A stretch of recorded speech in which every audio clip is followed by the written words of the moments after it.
Hello, everybody. This is AK. I'm back. So, in recent times, I've been saying that the world is not in a good place, right? And it is hard to be hopeful, borrowing Mr. Barack Obama's words. But I always say that there is hope. There is always hope, right? And because if we don't have any hope, then life is not worth living, right? But don't be too hopeful to the point where we are overly optimistic, right? And that's something I said before as well. Don't be overly optimistic. By that I mean don't be 100% in equities, right? That means don't dump 100% of money in equities, to be more exact, or worse, 110, 120 or 150% in equities. You know what I mean when I say more than 100%, right? That means we are using money that's not our own as well, right? So don't be overly optimistic, but don't be overly pessimistic either. So I'm staying invested. I'm not saying that the sky is falling and selling all my stocks, right? But I am increasing my cash position very slowly, of course, because I don't have an earned income and I'm retired, right? But I'm still increasing it. And I'm also increasing exposure to bonds and so specifically Singapore savings bonds and also T-bills, right? So that gives me some ballast, right, in case things go south, and dramatically so in 2024, right? So and of course something I've been doing is being invested in banks and looking at possibly increasing my investment so that they form about 40% of my portfolio. And some people might think, oh, AK makes a good point and I think I should follow. But remember, don't do a FOMO, right? There's no fear of missing out, and it's not a buy at all costs kind of thing, right? The banks are good businesses, right? You must think of them as good businesses to invest in, and that they are consistent dividend payers, right? Even during bad times, they would pay dividends. And the Singapore banks are well capitalized and well managed. But we want to buy when Mr. Market is feeling depressed, even slightly so. And I think it's happening, right? So we saw what happened with DBS share price. And I said $32 was immediate support. And if that should break, then we could see price going down to 31.80, right? And in tonight's video, I want to look at possible buy prices in 2024, because if things should go south, right? World economy is softening, like Mr. Lee Hsien Loong said. Even Singapore's economic growth has been sluggish, and there are signs of more sluggish growth ahead.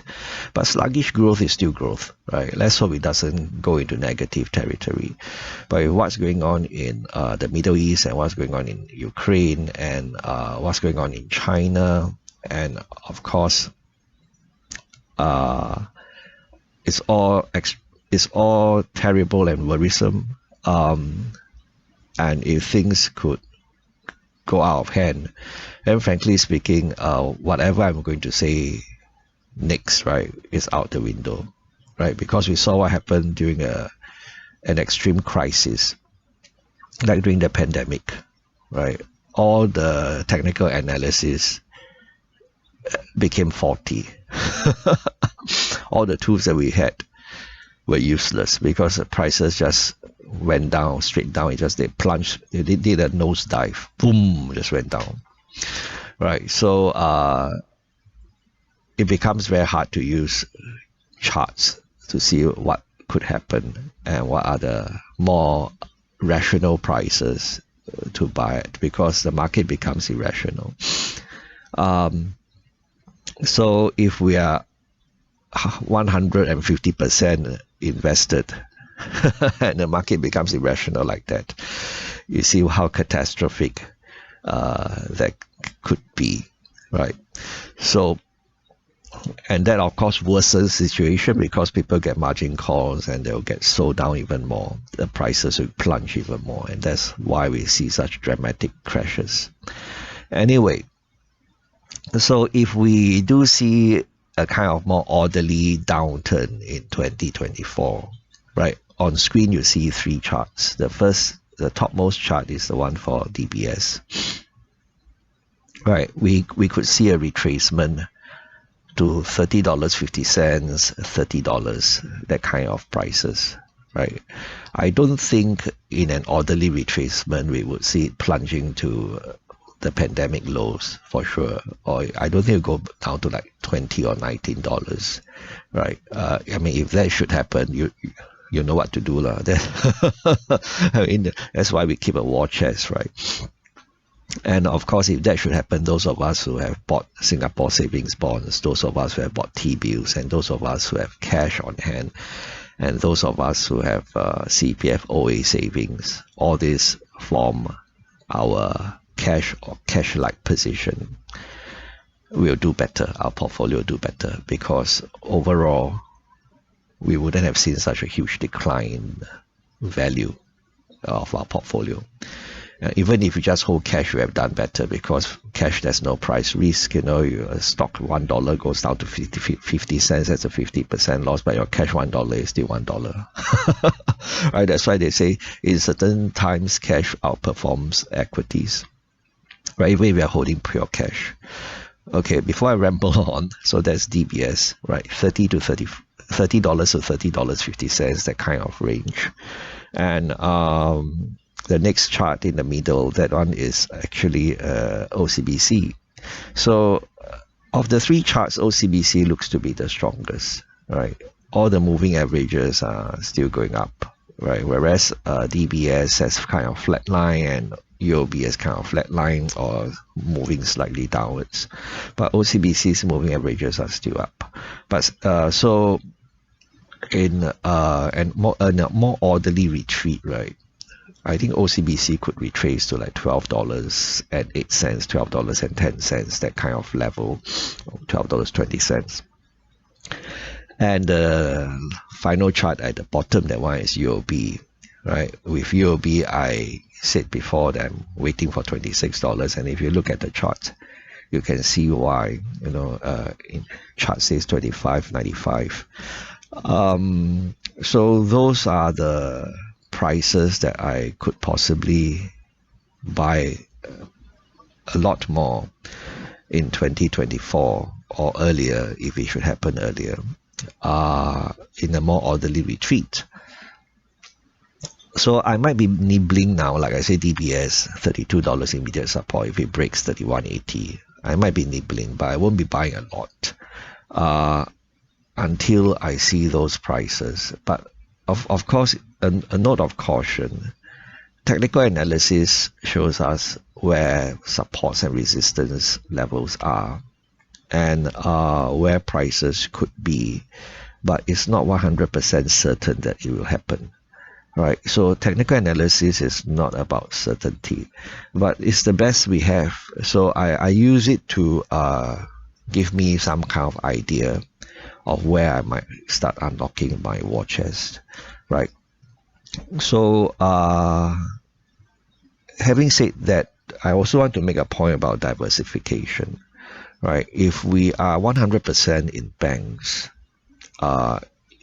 it's not a good idea either because it's a cyclical sector, so it's ups and downs with the business cycles. So if things should do badly, the economy should really crash, the banks won't do well either. So it's a good idea to be more diversified, right? And buying buying stocks of other businesses in other sectors is one way, but it's still equities, right? So having some money in bonds, that's probably one of the easiest way to diversify, right? So someone say, oh, but I'm in DBS, OCBC, and UOB, and Diversify. No, we're just in three different companies in the same sector. Right? That's not diversification in the true sense of the word. It's just like if someone says that, oh, he was in Alibaba and now he decides to invest in Shopee or C, and then and plus at Pinduoduo and JD.com, so he has exposure to four of them. But four of them are in online shopping space. So there's no diversification. We might say that we are in company A in that sector, which is the leader in the sector. Then we are investing in company B, C, and D in the same sector, but they are not leader in the sector. The leader in the sector. So, but they're all in the same sector, right? So that's just something I suddenly thought of. So it's just AK rambling as usual, right? So I hope this has been somewhat insightful. If AK can talk to himself, so can you. Bye bye.